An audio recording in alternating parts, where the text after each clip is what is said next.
Welcome back to the Peck podcast. I'm Mallory and this is Joshua. And today we wanted to start out by sharing an interesting fact about the other person. You want to share yours first? Sure. There's a lot of interesting facts about Mallory. One specific one is that she loves roller coasters. If we played a game the other day that was about if we had unlimited money, what business would we start? And she put down she would start an adventure park. It's true. I love amusement parks and roller coasters. What was the specific roller coaster that you said you wanted to build when you were little? I always told my parents that I wanted to start an albino zoo with only albino animals and then have a roller coaster or amusement park attached to it. That would be pretty cool, actually. Pretty cool. One thing you might not know about Joshua is when he was younger, he was in a hip hop crew, which is super cute. And if you are on our YouTube page or click on any of our YouTube videos, you'll be able to find the videos of him dancing. So they're pretty embarrassing. They're pretty cute. It's awesome. We thought we were the bomb back then. We auditioned for a talent show or a TV show. And got on. We did make it. I don't know how. We were terrible. Super cute. Yeah. It was a lot of fun. My friends and I did that together. It's amazing. So, yep, there's a little bit about us. And I thought it would be cute to introduce one cute fact about us every podcast. So we will probably share more fun facts about us. If there's any specific fun facts you want to know, let us know. Yep. So, I also thought it would be cute to do if we shared one thing that we're improving on or working on, some goals that we have.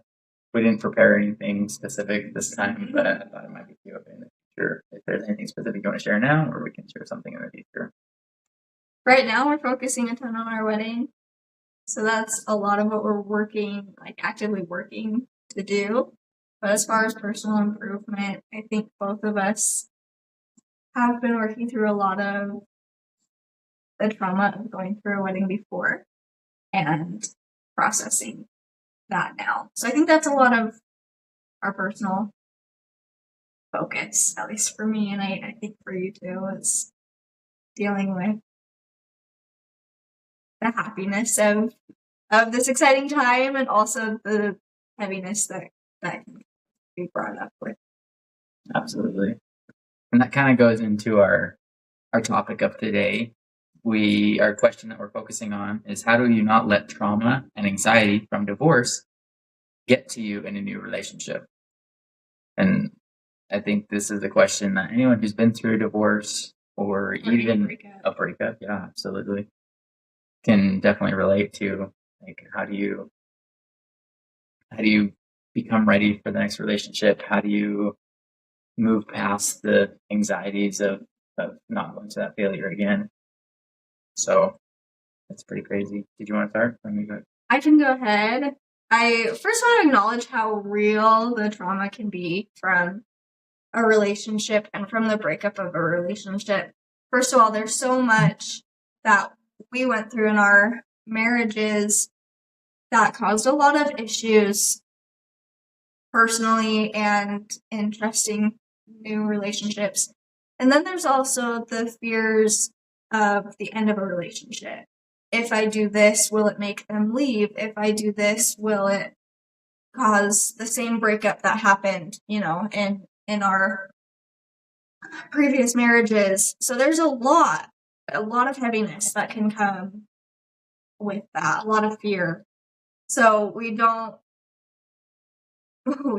shy away from that fear in our relationship.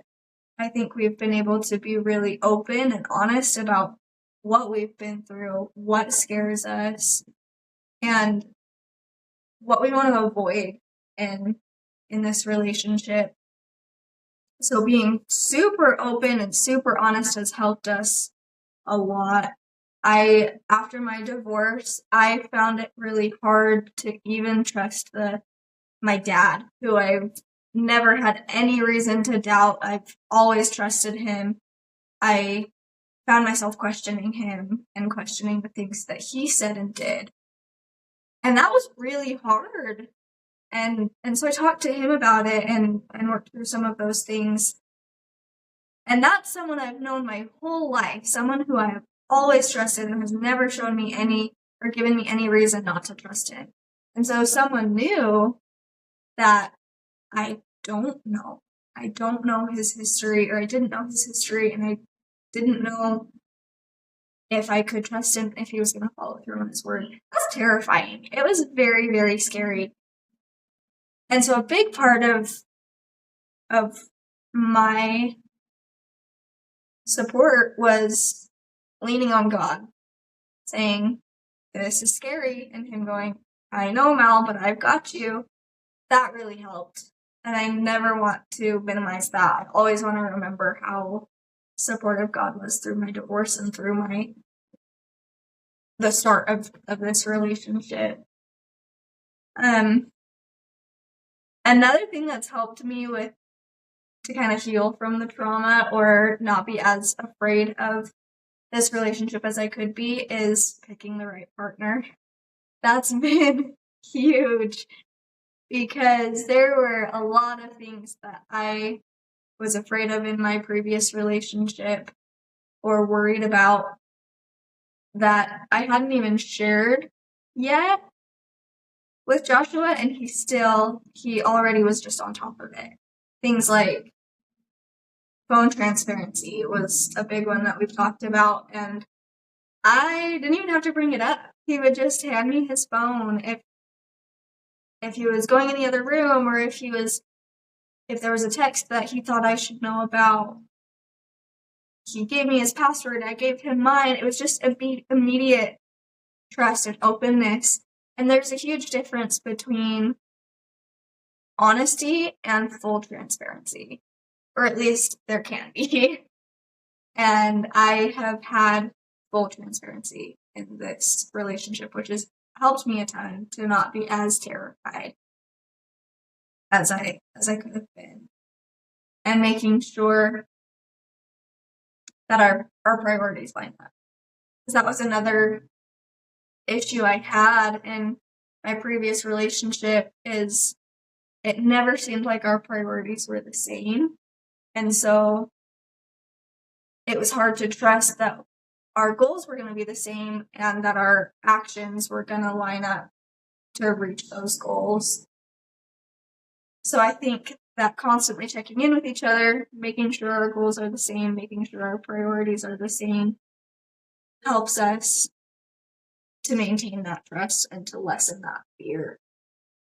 Because new relationships are scary after broken relationships. Those are a lot of my main points, but I'm sure there's a ton more.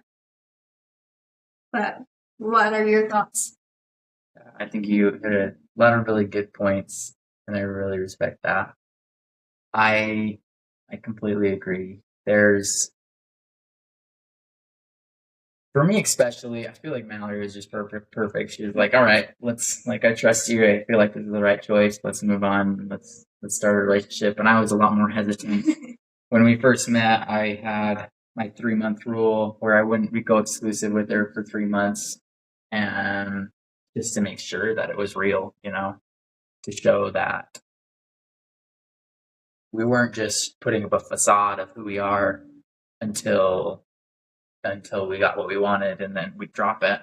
There's so many instances where people will jump into a relationship, and then as soon as they get married or as soon as they go exclusive, then their whole personality changes, and that's scary.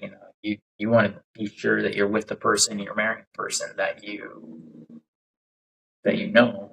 not going to get a completely different person as soon as you're married. And we're not married yet, but I'm pretty confident that we've been able to see the true selves. We've been able to see each other on rough days where one of us is sick, or we're both sick, or or grumpy, short-tempered with the kids, or kind of a little short-fused. And that was one of my rules too, is I won't marry you until we have an argument of some kind. Which hasn't really happened. Which really hasn't happened, which we'll see if it happens in the next month or so. But it's important to see what kind of person you're going to be marrying and the unforeseen situations that are going to come up.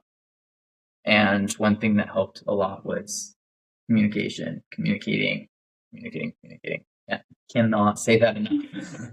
Like, there were so many conversations I had before my previous marriages where I thought I knew what to expect, and I thought I knew who I was getting into or getting married to, and then they didn't. They said things that they thought I would want to hear, or they did things that they thought I'd want to see, and then once that was too inconvenient for them, they just stopped, and it never happened again.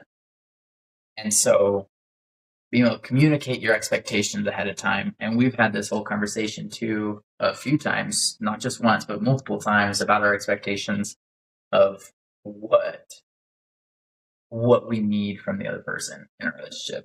And we can share those with you at some point. I don't have them. I have them written down in my notes, but it's on my phone, which we're recording from. But it's so important to have those expectations. Be like, I need this in a relationship. These are the things I need. I need this, this, this, and this, and be able to show that. And I had a point with my last relationship that only lasted a couple months, that we read through this book of 300 things you need to know before getting married, and it was a great book, and all of our questions aligned, and she said everything that I wanted to hear, and once we were married, then it completely, like, she didn't do anything. Like, she, all of a sudden, temple marriage wasn't important to her. All of a sudden, I don't want to talk badly about her, and she's going through her own path. I know God loves her in her own way, but it was really difficult because all of a sudden, these expectations that I had were apparently not made clear enough to her, and the consequences of not keeping those. And not saying that it would be, oh, I'm just going to divorce you or leave you as soon as you break one of those promises, but those need to be something that we both agree on. And marriage is a contract. It's a commitment towards each other. And so any relationship, you need to make sure that those are set super clearly. And one of those was our phones. Like, I need to have full access of our phones. I know a lot of people don't agree with that. They're like, oh, I like my privacy. If you're in a marriage, you two become one person, one being. You become united. And in order for that to last, you got to have transparency. And that's the way I see it. That's the way I view it. That's my experience, because in the past, I've had struggles with not having access to phones, or being made feel bad for wanting access to somebody's phone. And so that was something I made very clear to Mallory first off, that I'm like, this is the expectation that I have. And she was like, yeah, I agree, on the same page. I've had those same experiences. I want full transparency. And so one thing I do subconsciously, not subconsciously yet, but as a habit I've tried and build up, is when I go to the bathroom, a lot of the times I'll swipe through TikTok, or not TikTok, but Facebook, or I'll just spend a bunch of time playing games on my phone while I'm in the bathroom.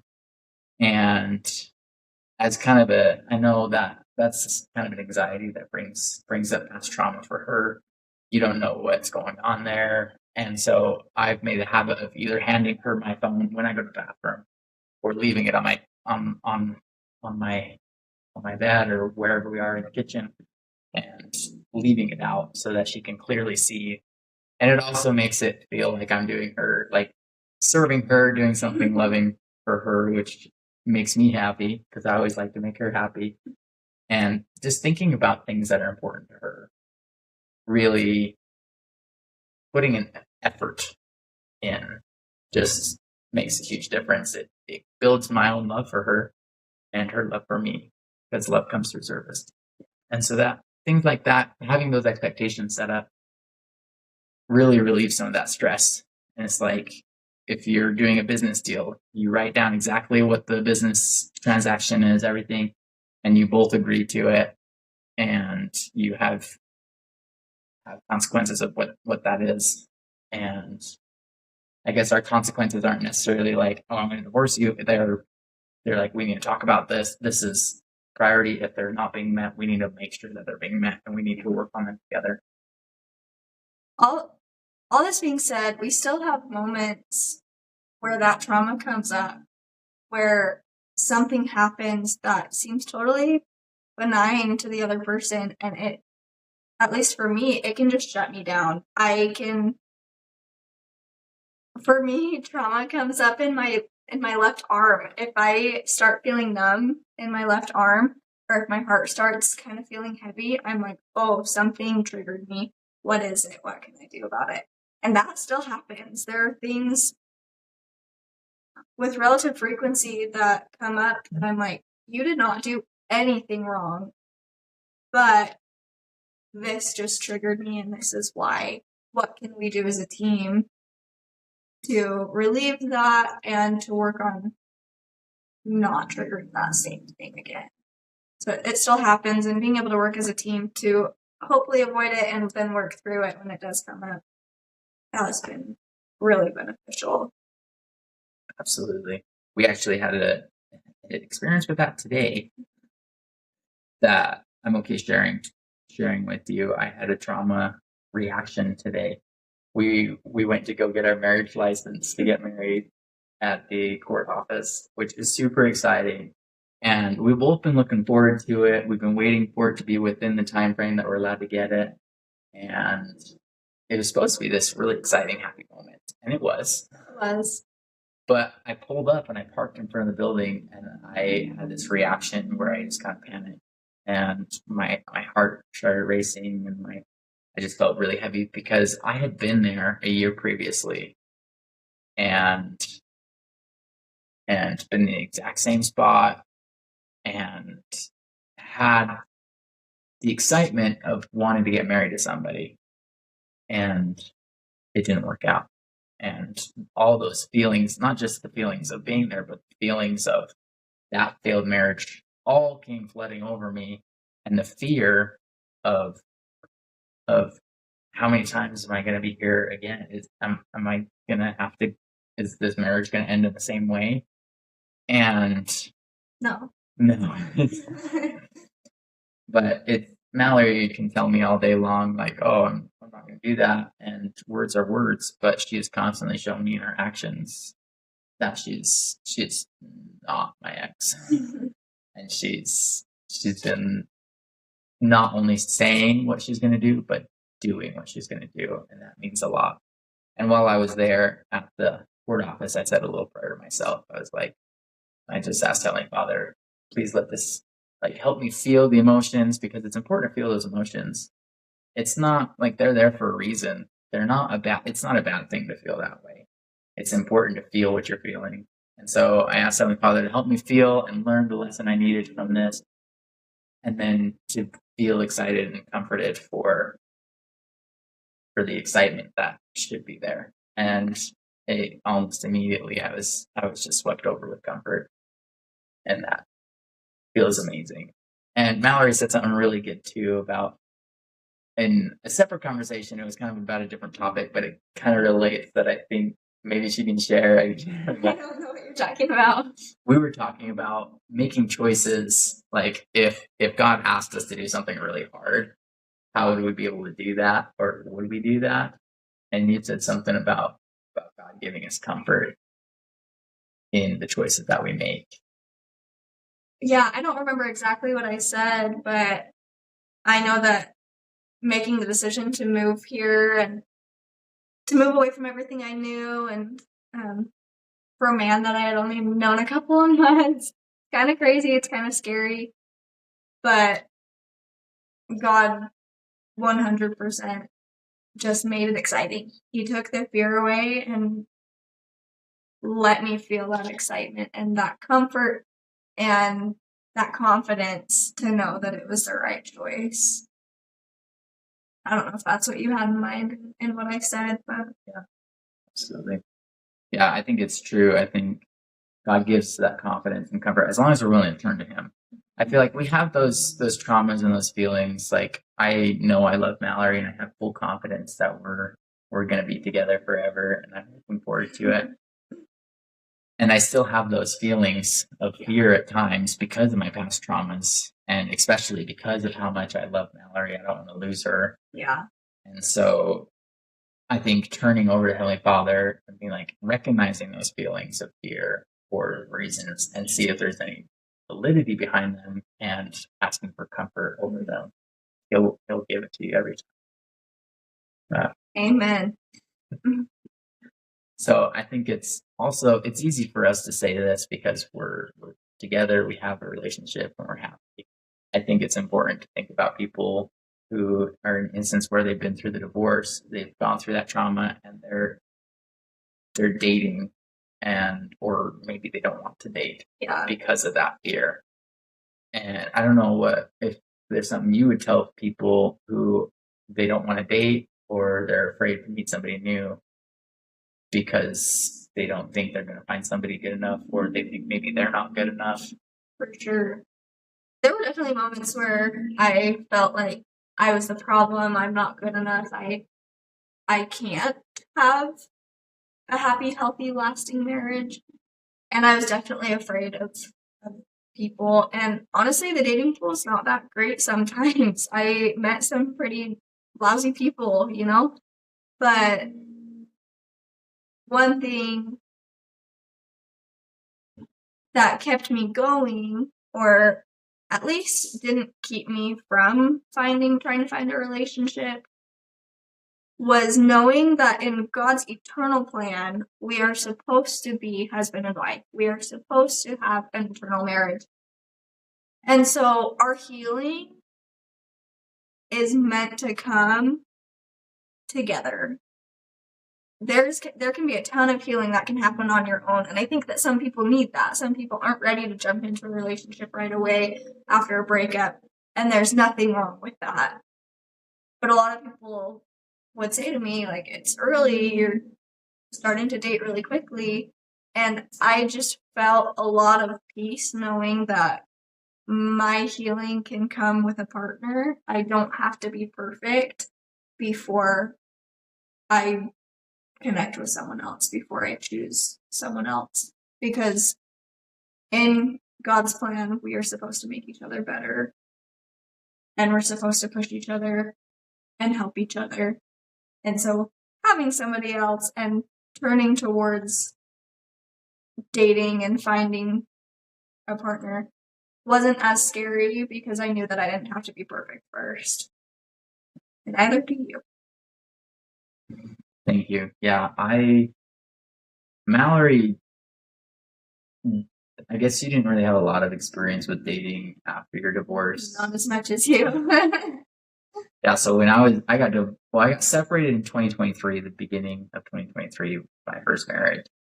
And then I got remarried in 2024, at the end of 2024, with my second marriage. And so I had a big chunk, a couple of years a year and a half, I guess, where I kind of dated a bit. I went on lots of dates. Sometimes I worry I'm going to scare Mallory off. I've dated a lot, and I've met a lot of girls, and a lot of the times I didn't feel right in those relationships. And there was nothing necessarily wrong with the girls. Well, some of them were kind of crazy, but it just didn't feel right. We didn't have that connection that I really needed. I was trying to force things that shouldn't have been there. And I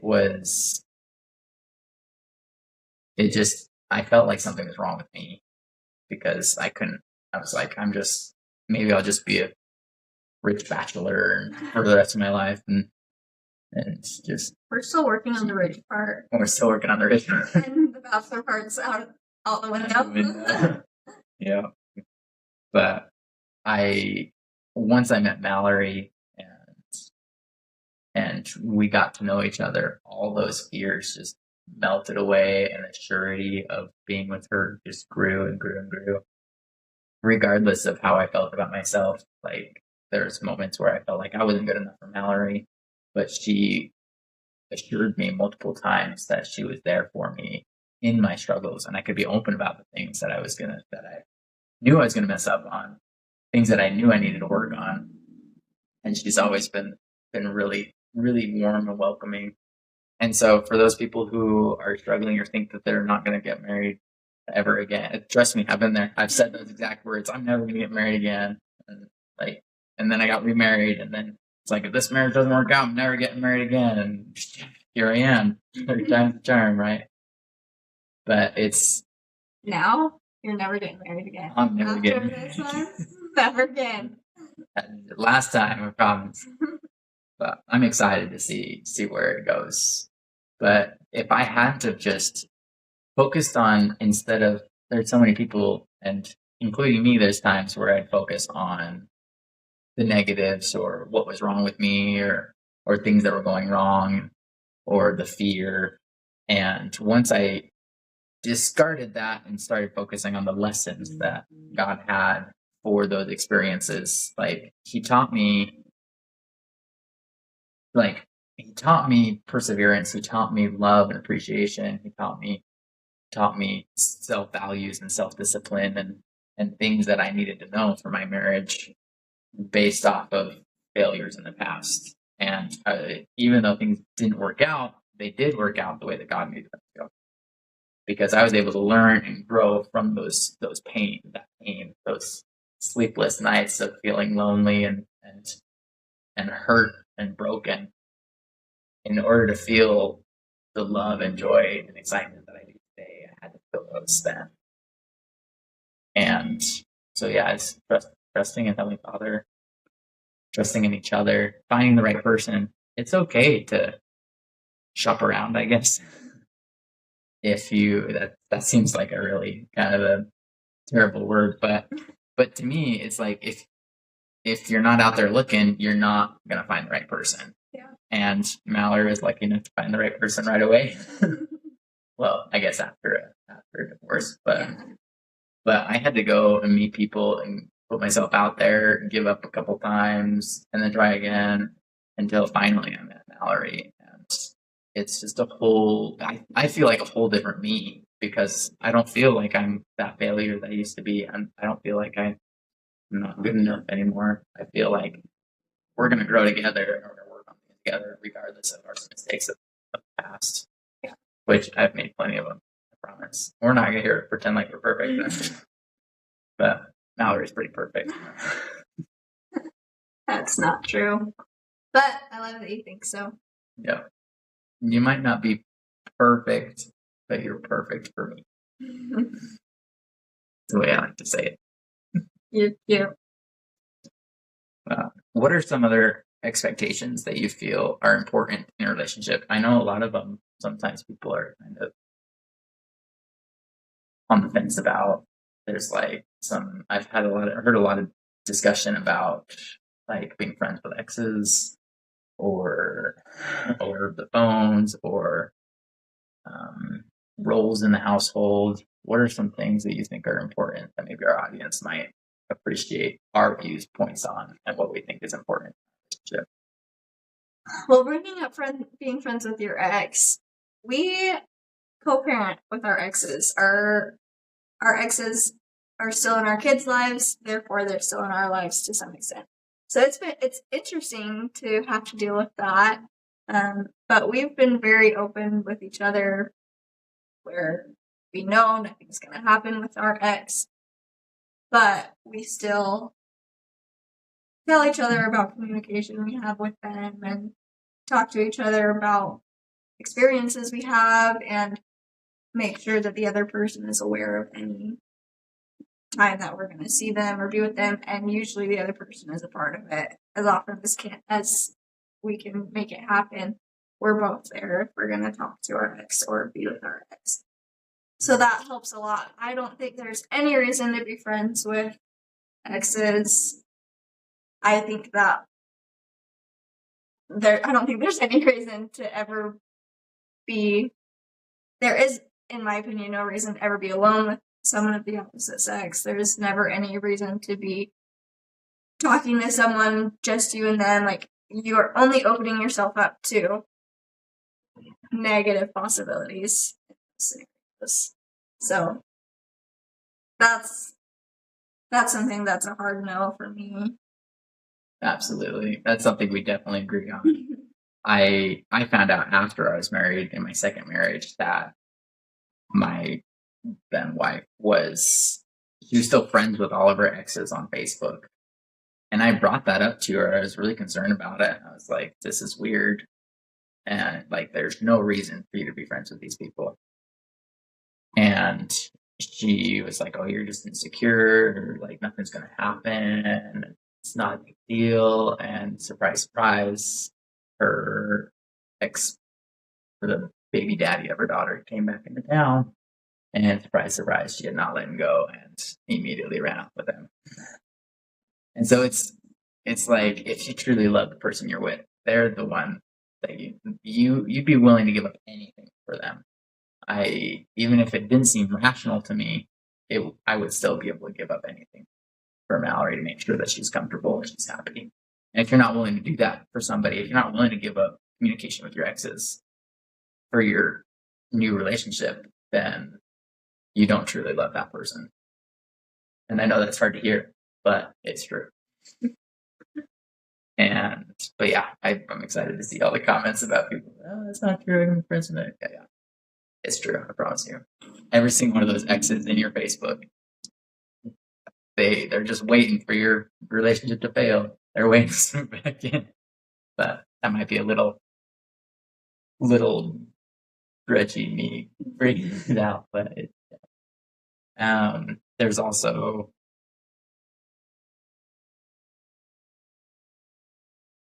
I can't remember what I was going to bring up next. That's okay. I'm glad that we're on the same page with that. And yeah, with our exes that we co-parent with, we do still have very set boundaries. That like I'm not allowed to be alone with my ex. She's not allowed to be alone with her ex. We have full transparency and conversations and communications, and we just need to be open about that. You got to be open about that. And even if you don't agree with the same things that we do, you need to be on the same page with your relationship. And if you're not in a relationship yet, maybe think about it. Write down things like, what are some things that you expect or you're looking for in a relationship? Do you expect the person to be a stay-at-home mom? Do you expect the person to go out and work and do you expect finances to be equally shared or split or whatever? Personally, I think as we're one being, our finances are going to be completely combined, as will everything. Our lives will work together. Chores are shared. Our responsibilities are all shared, and everything. She is going to be a stay-at-home mom, which I'm excited for. But I'm also going to be kind of a stay-at-home dad, thankfully, because of my business. I set it up perfectly so that I can be a stay-at-home dad. So we're going to be able to spend a lot of time together. Hopefully she doesn't get sick of me. But yeah, and let's see. I'm trying to think if there's any other like anxieties that we can cover as far as new relationships after divorce. If there's more that we think of, we can talk about it another time. Yeah, for sure. But yeah, it's totally normal to feel those anxieties. You're not broken or messed up because you have anxieties going into a new relationship. That's God's way of helping you learn from past mistakes or past experiences. So value those experiences, value the mistakes that have happened or the pain that has hurt you and the things you've gone through.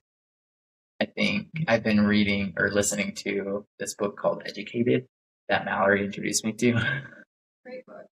It's a great Crazy book. This woman who went through all these traumas as a kid, who was abused and had a crazy family, and they didn't believe in the education system, and she didn't go to school, didn't go to high school or anything, and she was able to escape from that life, learn from her experiences, and ended up going to school, going to college, being crazy successful, and just being an inspiration to millions of people. And it's kind of an intense book, so I don't know if people want to read that or not, but it's a great lesson, and I think we can all learn from that. Where everyone's going through hard things. Life sucks sometimes, but if we just learn and improve and grow and wait for Heavenly Father's plan to take effect, then, well, it's always taking effect. But if we let Him teach us the lessons, then we can learn from that pain. The sooner we learn from the pain, the sooner the pain will go away. At least that's my theory. But is there anything else you'd like to share? Trust yourself, trust God. Then you can figure out how to trust other people too. Absolutely. Thanksgiving's coming up next week. I'm really excited. We can probably write this down, but I thought it'd be really cute to do a little promotion. We want to reach as many people as we can with our podcasts, and hopefully share our experiences with as many people as possible, and help as many people as possible with what they're going through. And so, as a promotion, we're going to, anyone who likes and shares this video specifically, or any of our videos, I guess, but go ahead and share our podcast in some way and comment turkey, you'll be entered into a drawing to win a turkey. And for, should we say next Monday? Give us time to get it to them for Thanksgiving. Oh, we're not going to be here. We're going to be out of town, but we can have somebody deliver the turkey for us. We'll put you in a drawing for next Monday, and we'll see who wins the turkey, and we'll have a turkey sent to your house somehow. Okay. So go ahead and comment turkey, like, and share our post, and hopefully enjoy what you hear. If there's any thoughts or anything, feel free to share them. We've had a lot of people reach out, and some people share their stories and experiences, and we're super excited to hear all of them. Also, another reminder, we have our Christmas donation set up. We're trying to collect donations for families in need. So if you would like to donate toys or adopt a family for Christmas, act as a Secret Santa, we've got a lot of people that have already reached out that we're trying to match up with families. So if you're willing and wanting to do that, even if you just want to send a Venmo for $5 and we can buy toys for them, let us know, and we'll spread the Christmas joy as much as possible. So we're excited for the holidays. We've been super blessed, and I'm excited to share our blessings with other people. Do you want to share anything else? Any other things, thoughts, or impressions on your mind? No. Thanks for listening. Absolutely. We'll see you guys next week. Thank you.